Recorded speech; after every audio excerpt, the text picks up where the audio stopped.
to A Safe Space Between Us. I am your host KIERAN and my co-host TESSA.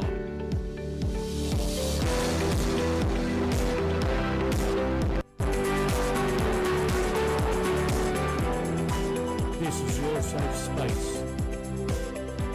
There is no judging here. We care. You're not alone. We will support you and help you. Or is it just recorded? No, it's recorded.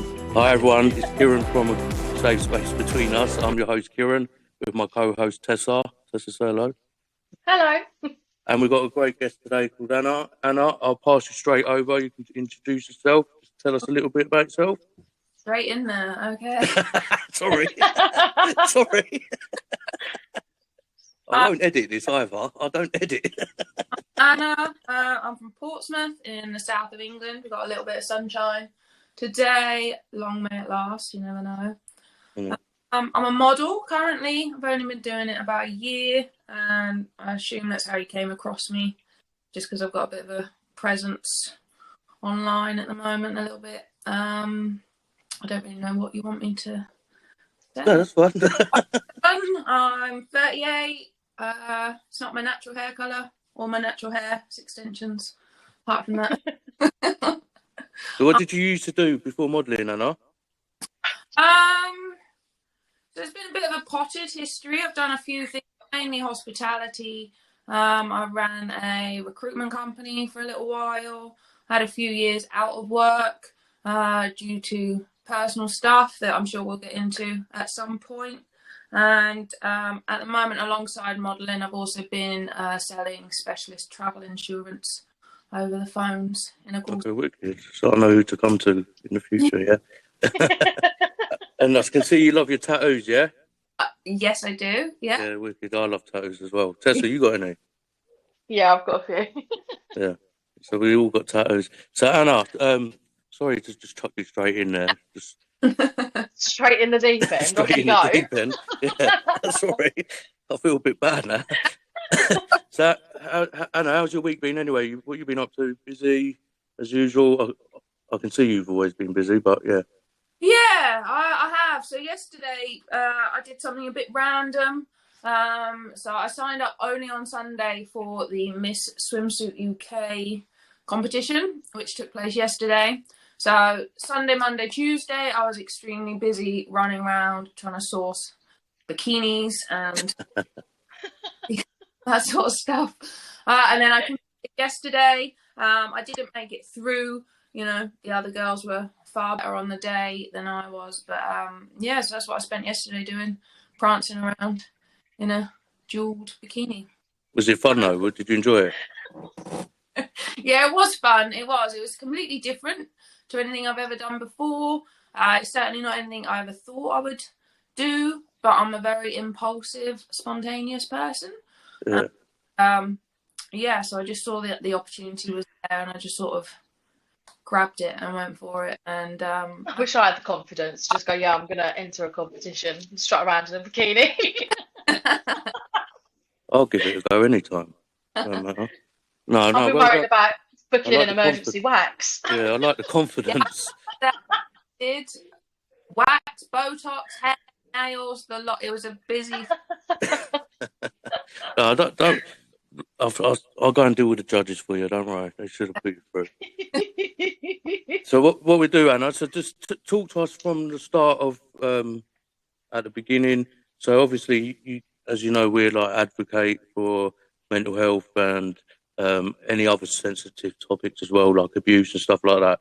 So just talk us through any tough times in your life and how you coped with it, if you've got any support and if you felt there was support for you out there. So yeah, over to you. Yeah, I mean, that's, you know, I'm 38. That's a lot of years to cover. There's been so if we go back to like childhood and teenage years and stuff, I was always what was described as a very sensitive, emotional kind of person. So I felt things very deeply, and I went through a lot of depressive times and years in my life. And there's been many different periods throughout my life where I've had different bouts of depression or different types of depression and low points. And so throughout each one, I think I found different ways to get through each particular bit. What kind of tools, like, did you use, for example? Like, did you go and seek help, or did you find something that you found that was useful for yourself? Yeah, so I've tried many different types of therapy throughout the years, like hypnotism and the eye movement stuff, and talking therapy and support groups, and like both in person and online. And some have worked at different points throughout the years. I think it all depends on what you particularly need at any particular point in your life. And I am a big believer that the right people come into your life at the right time. Yeah. And so I think even if like you might be searching for a particular therapist or something, and it could just be some random person at the bus stop that you meet that all of a sudden you're having a chat to, and like they say something that is just, it sets off a light bulb in your head, you know. But certainly in recent years, the biggest thing for me has been spirituality, and using meditation and Reiki, and I've got a lovely spiritual healer that offers me guidance and help, and helps me open up my mind to the bigger picture, as it were. Gets me out of the small space you can find yourself in when you're really sad or low, and you're all a bit, everything's against me and nothing's going right, and you know, oh, the world is so terrible. And really it's nice to take yourself out of that tiny space into the bigger world and realize that actually, you know, it's just a phase. We've been through many phases in my life, and I always do manage to somehow come out the other side, and it's just trying to find your way bit by bit, hour by hour, to that better space. Oh, that's good. And so after childhood, was there any tough times? Like, I don't know, do you have children? Did you have any tough times at the early stage of motherhood, or in between? Yeah, so I've got one son, he's 14. He's an absolute delight now. He's lovely. But I love how you say now. No. Now. It's like now. as you say, there were tough times. Yeah, of course. But I've been a parent the whole way through, like right from pregnancy and the whole way through. I've done it on my own. So yeah, there's been many tough times. And he was a difficult child, but I will say that actually around age 6 or 7, I realised that actually he wasn't the problem. I was going through a hell of a lot in those years, and actually I realised that it was the way I was behaving and acting and reacting to him and interacting with him that was causing his behaviour. Yeah. And once I realised that and I made the changes necessary to myself, I was then also able to help him, you know, understand his emotions and his actions. And I actually put us both through therapy, both singularly and together, so that we could learn together, because I wasn't a very good communicator. I've always been a loner, so I was always very much used to just doing everything on my own and just being in my own head. So I had to learn for his sake how to interact and communicate, and also help him understand his emotions, because I didn't have that growing up. Nobody was there telling me, you know, this is why you're feeling this way and this is how you can possibly deal with it. So yeah, we did a lot of work together in order to help our relationship, but also him grow into the decent human being that. I think communication is, sorry, Kieran. No, go on. Communication really is key. And I know obviously this is what we're speaking for, to create a safe space so people can speak openly. But you're talking about like the communication with your son. And I have 2 stepsons, which is difficult in itself, you know, as young children being introduced to another woman, having another woman in their life. And I struggled particularly because I have anxiety. I struggled with connecting with the oldest son that I have, because we couldn't grasp that communication. Like with the youngest one, it was easier because he was so young. He loved everyone, you know, like it wasn't a thought in his mind, oh, I can't love this woman, she shouldn't be here. But with the older one, it was very, very difficult. And it's taken years, but over the years we've learned how to communicate with each other, to understand each other better and to like respect each other. And now we have that great relationship where we can talk. So I understand, like going to therapy, you know, like opening that communication, honest, and making it a comfortable space is obviously really important. Yeah, that's great. Yeah, I just wanted to go on to that. Do you think that helped him, your son, as well, become the better person he is now? Because I've been thinking about doing it with my older son.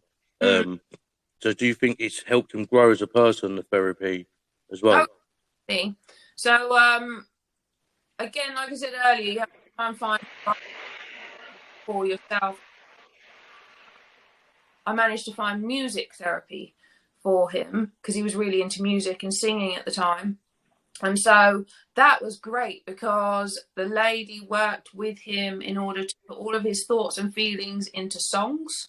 And so he didn't feel so out of his comfort zone, like just talking about whatever he was feeling. He was actually, you know, making something productive out of it. And he ended up, like, bless him, back when he was a confident child, you know, before the embarrassment sets in life. Like, he used to perform these songs and all sorts, and he made music videos and stuff. And then, like, we'd write a song together, but also that just really helped us, like, talk things through because he'd already got it out of his head onto the paper.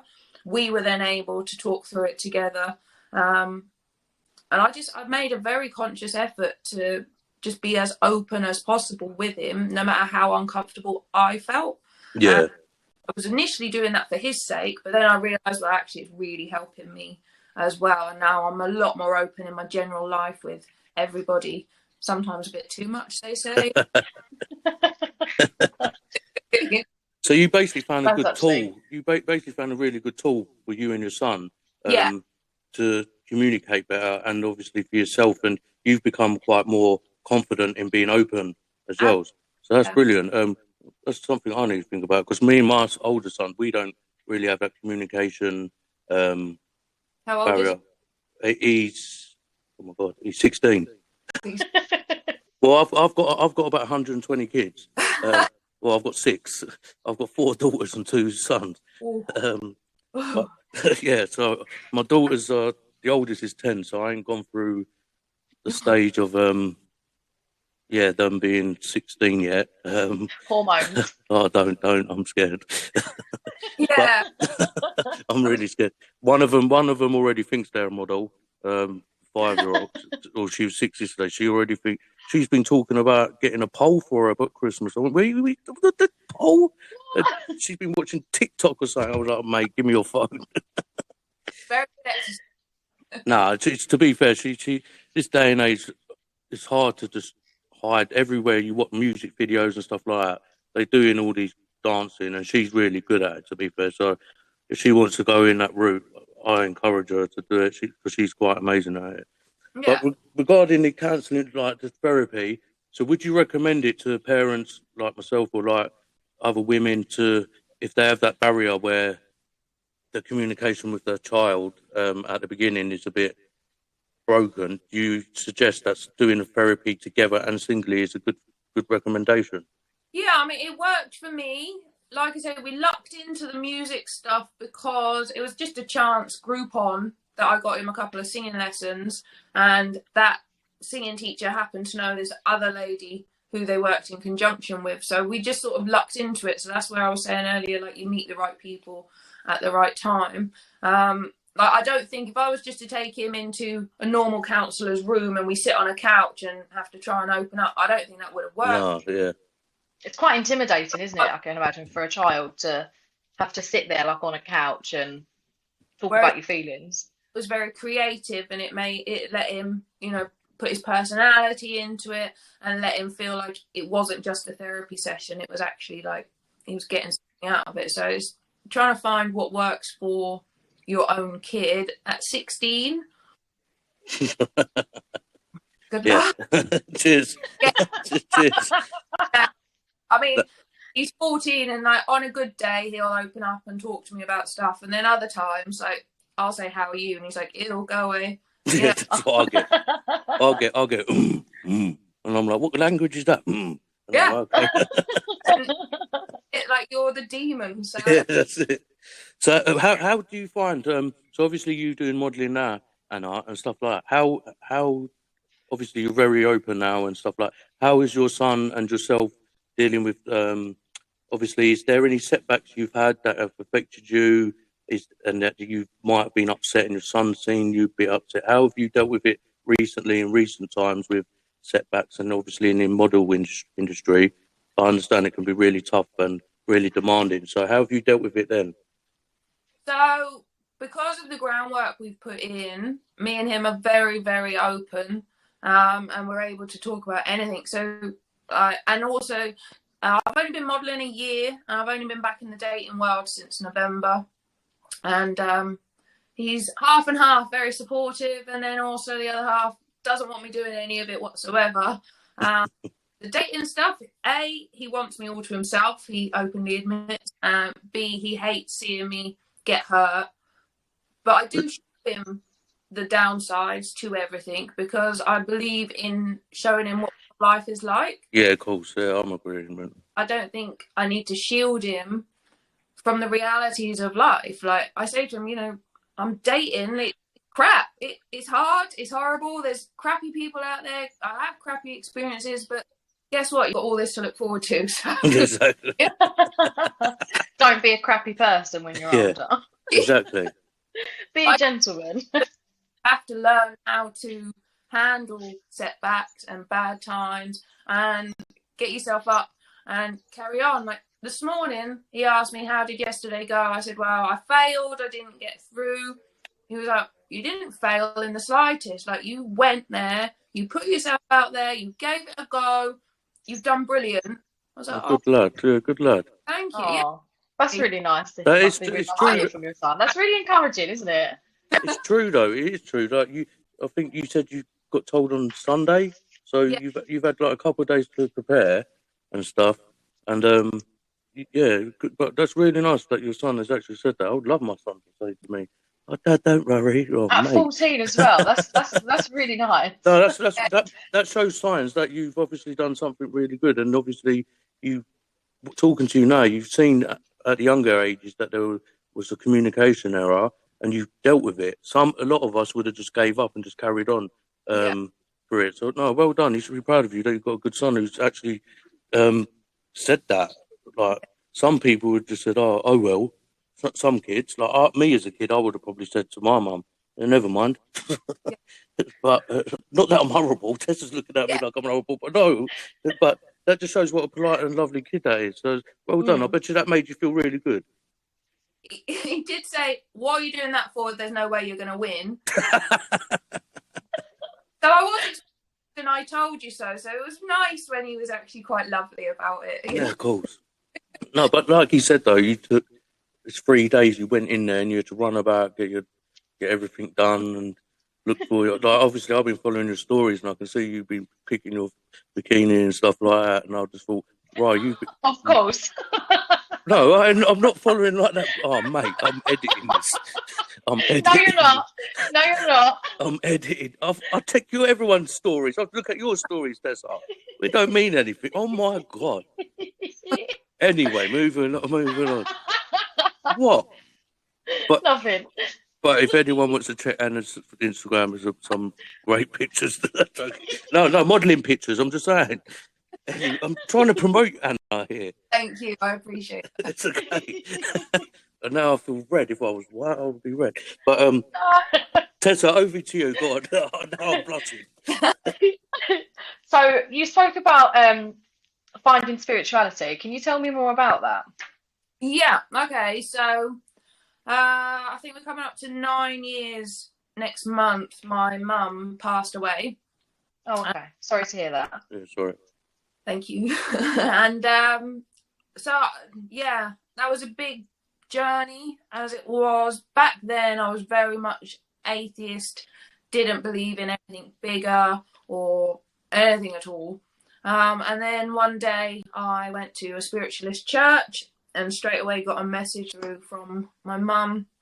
And it just opened up my whole mind to just all sorts of other possibilities, and that there's a much something going on with the world. And so I've spent the last few years researching and like just going from place to place and person to person and just learning as I go. And I think that's been the biggest thing for me mentally, to realise that there is so much more to the universe and to life and to our souls. And it really helps me get out of those low spaces that you can get into. Like I was last night, just coming home from this thing. I was like, oh, I'm a failure. Why have I done it? Like, I've humiliated myself. And then speak to my son, and he just puts it in perspective for me. And I realised, well, no, I did do something good. I put myself out there, and it's all part of the journey in life to get experiences and to come out of your comfort zone. It's all good in the end, as long as you see the positives in it, rather than just sitting in the negative space that our minds, for some reason, want us to be in all the bloody time. So are you a strong believer of like spirits and stuff like that? Or you're not? Yeah. You are now. So I'm similar. So I see spirits, spirit readers and stuff, and I keep getting told that I've got the third eye, whatever that means, blah, blah, blah.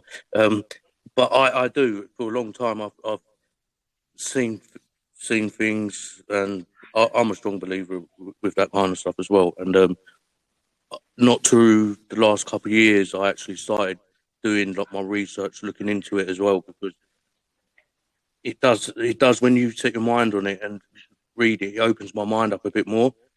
So especially when you said on your low points, I can relate, because it kind of does open my mind into the bigger picture, that there's so much more than just this, what we live in now. But obviously some people out there might not believe it, each to their own, but I can totally relate to that. So how have you... Sorry. I get it, I do. I used to scoff at them all as well. Same. I wasn't raised in any religion, but my father passed away a couple of years ago, and although not religious as in like God, heaven and hell sort of thing, I've always sort of believed that there is something else, some sort of afterlife. That's always kind of, and I think it's just because it's nice to believe in that, especially when you have lost loved ones. But similar sort of experience to you, actually. So my sister actually went to a spiritualist church because she kept seeing signs. Like she would be thinking about my dad, and like a robin would appear, little things like that. Or she'd see a white butterfly, and she just felt like she needed to go and try and like reach out to our dad. So she went to a spiritualist church, and she was like spoken to straight away, and it was this mad experience that she had, and she's actually had that a few times now. Where she's like had a message from our dad and that, and it gave her an incredible amount of peace. It does after that, and hearing what was said, I feel more at peace now with it, because the message that like was received was like that he is at peace, and he's okay, and he's watching over all of us. It's all like really lovely. But it does bring you peace. It really does. And now I am more inclined to believe that there is something more. But I think it's lovely that they're not gone. They're still there, and we'll see them again. We just need to get the human experience that we're having to go through. We'll get there. Exactly. Yeah. Sorry, Kieran. A part of my like symptoms of anxiety, I have this really crazy fear of death. And like this is all since my father passed away, and part of my anxiety, like obviously symptoms of anxiety is like your heart races, and you feel panicky. But then my immediate thought from that is like, shit, I'm gonna die. I'm having a heart attack. Do you know what I mean? That's not no, it's horrible. And I think through that I've just got this really like crazy fear of death. But then now being in the belief that there is something else, and that his body may not be here, but he is still around me, it's made me fear death less. Good. Does that make sense? Oh yeah, definitely. So it definitely like lessens my anxiety when I do get like really panicky like that. Yeah, that's nice.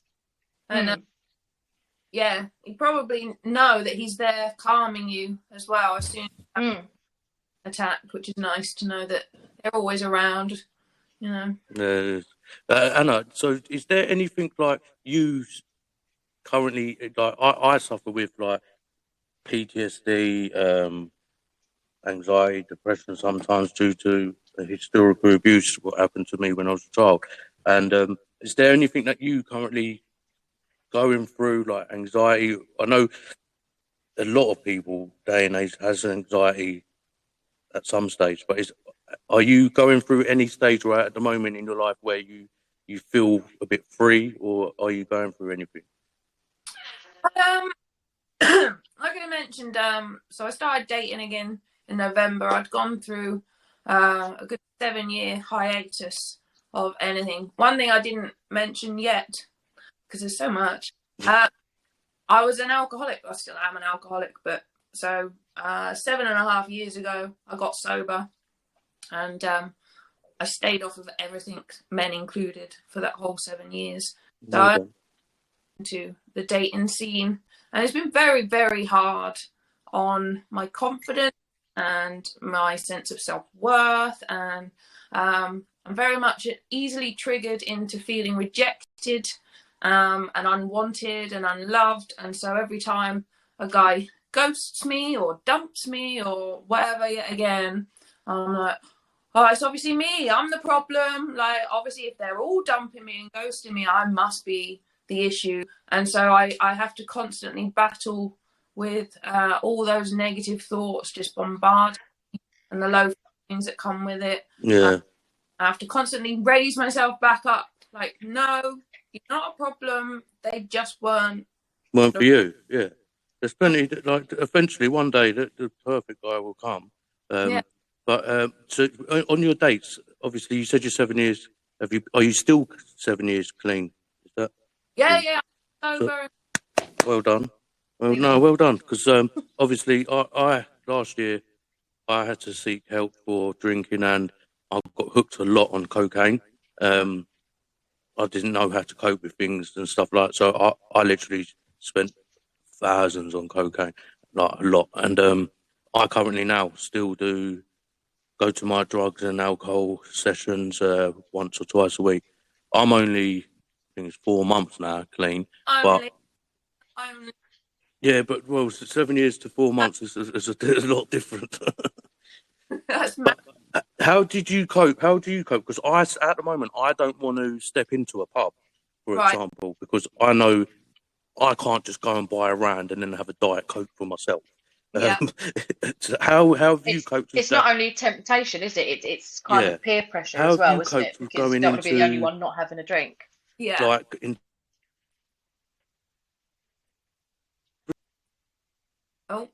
Oh, I think we've lost him.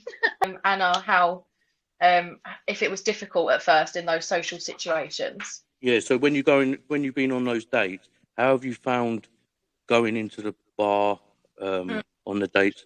Have your dates had a drink? Is that why maybe you think they've rejected you? Maybe because they're drinkers. Some retards are a bit like that. They are. A lot of drinkers do find it very difficult to understand that I don't want to have a drink. I'm all right with it now. I can easily go into pubs. I prefer not to buy the alcohol, but I can do if it happens to be part of a round. But I prefer not to. Like if I go into a restaurant and they're handing out water, I'll always ask for it in a normal glass. I don't want it in a wine glass. I don't want the non-alcoholic stuff. Like I don't want to pretend that I'm a drinker, but not. Yeah. I'm very comfortable in being sober and telling people that that's why I don't drink. But I was saying to Tessa that the first few years were tough, and I stayed at home.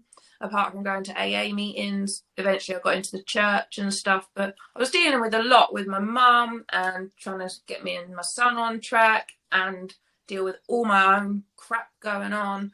That I did. It was a quiet 7 years. It really was. And I know that sounds like a really long time looking back on it, but going through it, I definitely needed all of that because I was just dealing with so much mentally. Yeah.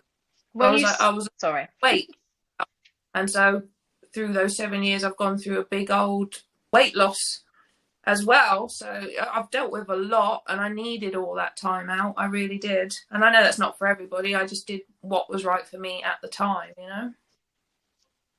And that's Yeah, the best so thing, isn't it? Just doing the right thing for yourself. So when Yeah. you did start going out into social situations, did you have to set like strict boundaries for yourself? I think I was very mentally comfortable by Yeah. that point. I was definitely comfortable enough to tell people, no, I don't drink, and no, it doesn't bother me if you are drinking. I don't like being around drunk people just because they're idiots, Oh usually. yeah. Once themselves, their stupid stuff, and they smell a bit, and you know. But apart from that, like, if you want to drink, you drink. I'm not judging you, and I don't care. I just choose not to be around it, you know, because I don't see the point. But I've naturally gravitated towards people that don't really drink. Like I said, I think the right people find you as and when. And now, generally, the people I find aren't really big drinkers or drinkers at all. I've been on a couple of dates where they have been drinking, and it hasn't bothered me. Like I said, as long as they're not getting drunk, because otherwise I'm just so. I know from my own experience, you don't make the best decisions. no, When cool. you don't necessarily make a decision that you would make if you're sober. And so I want people talking to me and saying the things that they want to say, As not themselves and not under the influence of alcohol, isn't it? Have you felt judged? Like, you know, when you're on these dates, do you feel like someone's judging you for not drinking? Yeah, sometimes, but I recognise that that's their issue. Like, I know Yeah, it makes cool. me comfortable, because I used to be the same. You know, if I was around a non-drinker, I'd be like, oh, well, you can't hang out with me because you're not cool or you're weird, or that was never their problem. It was always my problem. And so I now recognise it, that I've just made them uncomfortable because they happily admit, you know, they can't get through a social situation without drinking because of their inhibitions or their confidence or whatever. Whereas I'm over here like la la la, like all confident, life of the Living party, your best life.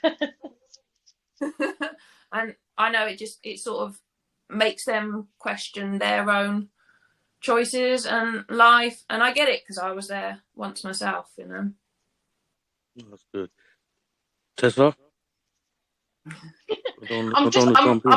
I'm feeling really inspired that that you're able to speak so openly about your struggles, and I think it's lovely to see someone who is getting out there, you know, like has overcome so much and is doing really, really well. I think it's really, really inspiring, and I'm hoping that the people in the group that are going to listen to this podcast are gonna see that at some point they will be able to speak openly about their struggles. You know, there is help out there, and look what can happen when you do receive that help. You know, Definitely, yeah. And it's just you just have to keep believing, even if you don't fully believe. You just have to know that, you know, one day at a time, as they say, 1 hour at a time. Just keep on going, and as long as like you envision it, you will get there.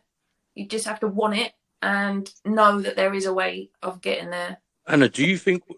I, I think there's a lot of stigma in mental health. Do you believe that's the same, or do you think the country or the world is getting better at dealing with mental health? And if you, like with me, I've got many opinions why I think the mental health topic is still not discussed much. If you feel the same, what is the reason why your opinion on that? I think it's a bit of both. So I think, like on social media, like things like this, it's all out there, but I think there's a lot of sort of toxic positivity. There's people putting up all these posts, love everybody, be kind, this, that, the other, and yet they'll turn around and gossip about somebody or take the piss out of somebody. Like, I think everybody wants to be open and wants to be accepting, but then as soon as, like, it's still a label, isn't it? Like, oh, so-and-so's got depression, or so-and-so's got PTSD, this, that, the other. All of a sudden is your defining label, and for some reason now you can't be just a normal person in a normal situation. You're so-and-so with this. It shouldn't be that way, because literally we've all got something, you know. We really do all have something, and there's a lot more knowledge about it, and I think on one level there's more acceptance, but on the other there's still, I think maybe like a deep-rooted fear in people. Like, oh, I don't want to be damaged. Yeah, yeah, I'm in agreement, because I find there's either a bit of fear, but then I'm finding a lot of people very still judgmental in having this conversation. Like, maybe it's the word mental health, and people still got the perspective of thinking it's like the Joker in the asylum and getting in a straitjacket or something like that. Which I can make sure I've been there, seen it. It's not, it's nothing like that. But yeah, I still think I believe, like you said, the media and social media. There is still a lot of I think a lot more can be done, but I think as society, we just got to start learning. I just feel sorry for like the future generation, like your son, my son, getting older.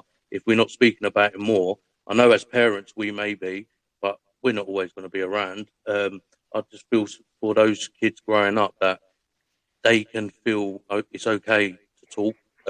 You're not weird. You're not a nutter. That's what people label. And I still hear those things. Like, my personal thing, I'm still getting phone calls, random phone calls saying, "Oh, you had penis in your mouth," because what happened when I was 14. And I just think there's still sick people out there. To me, I've learned to live with it, to smile. Like, I've gone through my dark period, and I really don't want to go back there again, because I nearly lost my children, my missus, and everything. And I feel a better person, and hence why I want to do this, because maybe it makes me feel better, but plus, I don't want my worst enemy going through that dark place what I saw, because it was scary. I just feel people need to be more confident. Do you find people check in with you sometimes, see, hey, and are you okay? Just those little texts or phone calls, because I find that's still not happening a lot around here. No, don't worry, I will. Thank you. No, but that's what I'm saying. It doesn't take much for anyone to just text. If what upsets me a lot is it takes someone to pass away to commit suicide for the world to actually care for a week, and then all of a sudden, or the loved ones, or the so-called friends, then all of a sudden that person's forgotten. Yep. Like, me and Tessa's done a podcast. He ain't out yet. Remember Caroline's flat? Yeah. From Oh, that's so hard. yeah, That from one. Love Island, and that kills me. Like, obviously I didn't know her, but watching her on TV, she Yeah. seemed like a wicked person, her personality and everything. And then So, the media played into her death, I believe. And then yeah. for about a week, everyone's upset, posting on Facebook. Now, boom, you don't hear nothing. Like, what? I cried over that one. Yeah, Usually die or whatever, and I'm just like, whatever. But that one, that hit me. that kind of hit me as well, because obviously I know that probably hit a lot of women, but that even hit me because I just thought mental health, like, she was going through a tough time, and the media just made it worse. And then what But she's upset, such a strong, strong outgoing, character as well. Yeah, and it just shows you just don't know who's going through what?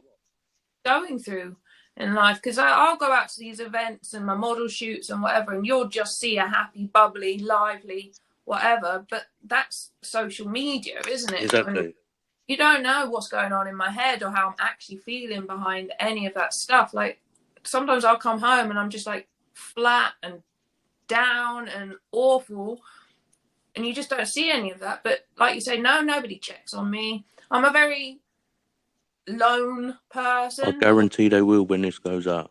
We're all gonna check on you. No, but that's the sad thing, though. It's like, But they think that, because you're strong, because or they seen your Instagram and thought, "Oh, you was out last night." That means nothing. It's like, I try and explain to my children, like, just because that guy's got a Lamborghini driving in it, he might be wanting to go and smash it into the next tree. Yeah, exactly. it doesn't matter if he's got more money than me, you, Joe Blogs, or whatever, or less money. It's just, I've learned a lot in my past 6 months, and especially doing this, that every single one of us have our own stories. We're all different, and we all have a purpose. We all got our own talent, and whatever that is, we just got to find it. But I really hate, and there's a lot of people out there I know. I don't talk to my family anymore. I don't talk to a lot of people that they all say it's taken people to pass away for people to care, and then hang on, carry on the legacy. Why was you to check in? Just say hey, because I've realised just checking in with people, just saying hi, my name's KIERAN from Safe Place Between Us or whatever. people eventually open up and are telling me they're in a dark place. And there's a couple of people who were talking about committing suicide and stuff. And I've been up to 3 or 4 o'clock with Tessa in the mornings looking for that help, because I thought, whoa, they clearly ain't got no one checking in with them. And that's the scariest thing for me. And that's the saddest thing. That guy, I think it was a guy that wrote that post saying thank you so much that nobody had checked on him, but you did, and you found some resources for him. It's just like I appreciate the thanks. We appreciate the thanks, but it's more. It's so like angers me a lot that someone can't just check on these people, check on us, like check on you, check on Tessa, check on me, or check on your friend, your family. Just a little text, because you wouldn't want it to happen to your children. So why are we doing it to each other? You see what I'm saying? That's just my opinion. I could go on a rant all day. Like me and Tessa had a video the other day. I rant. I rant about it, so I'll stop talking about my bit. But yeah, so is there anything else you would like to say on your view on mental health, and a message you would like to tell all the listeners out there who may be struggling at the moment, Anna? Did I put you on the spot again? Yeah, I mean, it's a hard, because there is definitely hope, and I know that because of the horrible, horrible places my own mind has taken me to. But I also, I don't want to sugarcoat it. I know how hard it is to crawl out of that horrible space, and I know it can take a long time.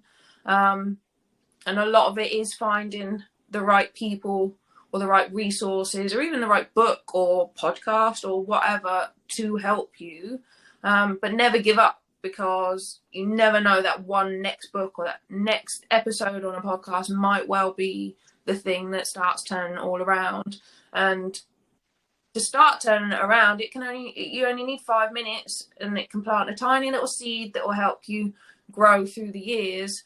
And I know it can take years because I've done it, but I'm there. I still have my tough times, but I've got a lot of, I think, tools now and a lot of background mentally that helps me get through the bad bits. And, if anybody wants to reach out to me, I'm available to chat or whatever.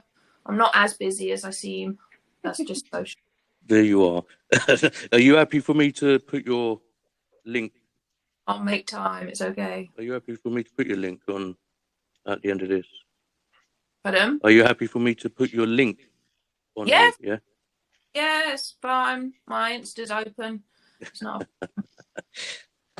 Tessa, anything you would like to say to Anna before we wrap up?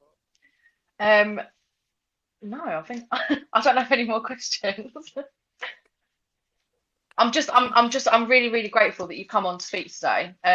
You are a very inspiring lady. Well, thank you. I mean, I touched on stuff, like if you ever wanted to go more in depth on any one thing, that's fine. I'm at a place now where I'm very comfortable talking about things. I think that, going back to your earlier judgment and stigma on mental health, I think people accept my story so much now because I'm at a place, not through it, but where I'm quite comfortable and confident. Yeah. A lot of the judgment and the stigma comes when you're still in it, when you're still struggling, you're still going through the tough times. For some reason, that's what people don't like. I think maybe it just shines a light on themselves. Again, it's never about you. Somebody's issue is always about themselves. You've triggered something in them that they're uncomfortable with, that they don't like. So just always remember that. Just be like, you're the problem, not me. It's okay. But I just find, I don't know if you ladies feel the same, right? I just find some people are just, maybe they're scared. Maybe they're not going through things, are still scared to show that support for the word mental health, for example. Like, do you know how hard it is just for a friend of mine to share a post, for example, of mental health? Like, I could tag him 1,000,000 times in it, and it's like, come on, mate, you sharing, there's a quiz night at the pub tomorrow, like, just share something. Because the reason I say to him share it is, we could be saving someone, we could be helping someone, we could be talking to someone or whatever. I don't know if that's just ignorant or is it just someone embarrassed to share something. I don't know. What's your views on that? Like, I can't get my head around that. Like, if you tagged me in something and said, share this, please. I'll share it, regardless where it is. Just you're a friend of mine, I'll share it. But especially mental health, I'll plaster it all over. Like, I think my Facebook's turning into, instead of a personal Facebook, now it's turning into a mental health profile of Kieran. But what's your views on that, ladies? Like, Anna, Yeah. I'll come to you. A bit of embarrassment. He doesn't want to be tarred with the mental health tag or brush. And again, that's his own problem, you know. Or personal Facebook is more going towards that. That's just a natural progression in life. Don't fight it. Go with it. Yeah. It's happening for a reason. You're obviously helping people, and it's a great thing that you're doing. So Yeah, it's because we didn't aim to, in it, we didn't aim to, the plan was just to do a podcast.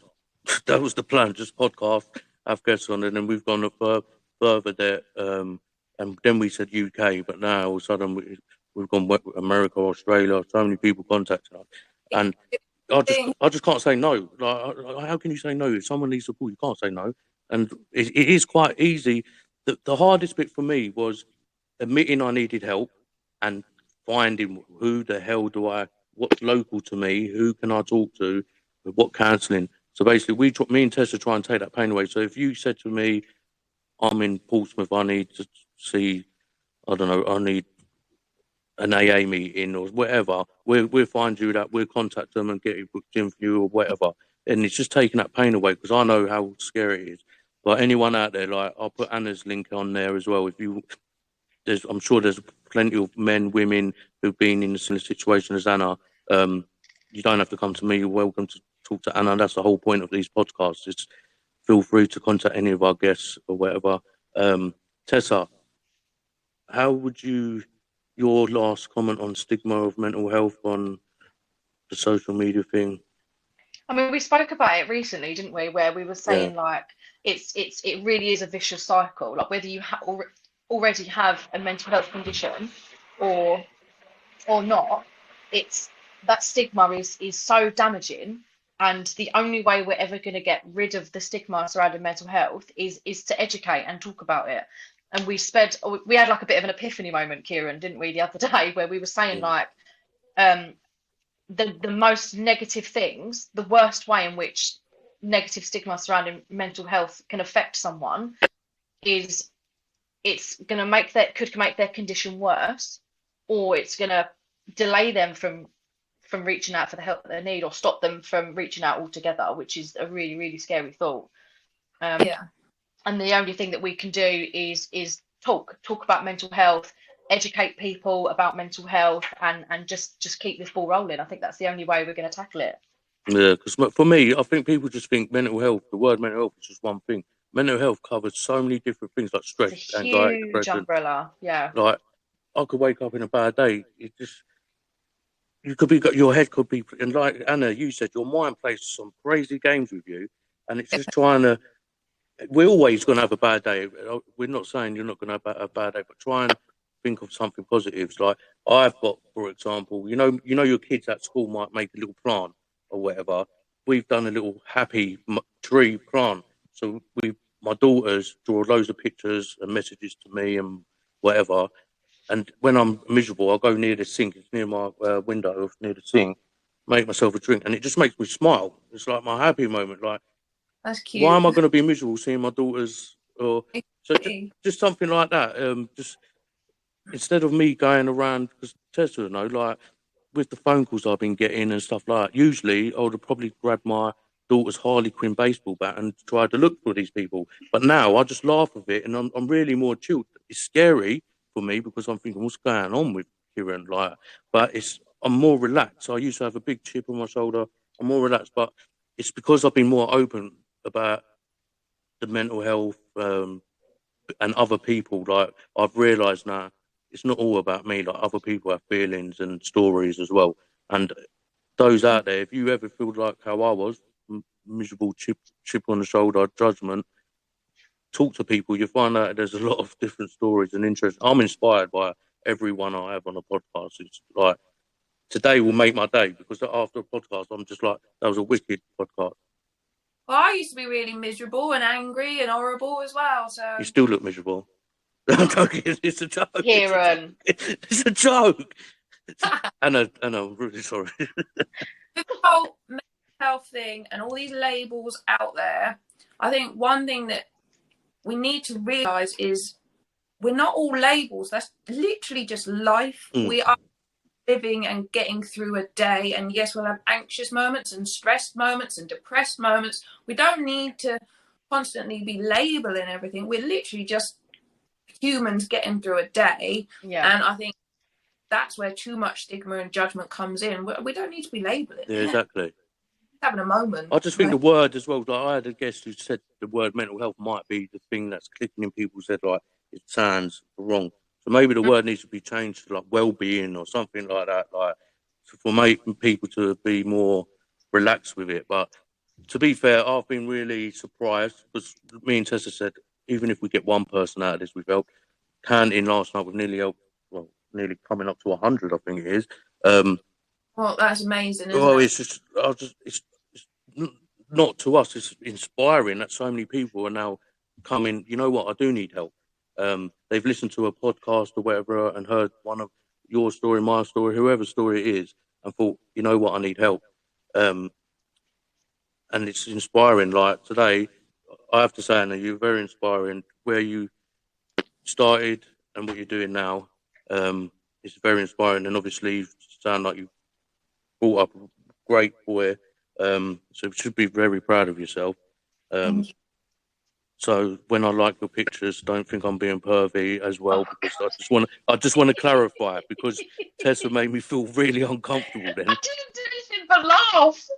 Yeah, but you know I don't like editing videos, so I don't want to edit this. So I don't want people think like Kieran's perving. Like it's just, oh, that's a nice picture. It's nice Instagram. stuff. Pictures are meant to be liked. Don't sweat. Like button. It's the ones that are watching. Don't hit the like button. They annoy me. It's I don't actually mean to like it. You know when you put your finger to scroll up, accidentally like the picture.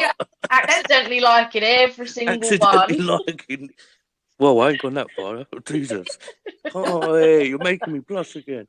Oh, No, don't. but Anna, seriously, I want to say thank you so much for obviously taking the time. And as I said to you on a message, like I've messaged thousands of people, and a handful of people have got back to me, and it's just like it weren't even.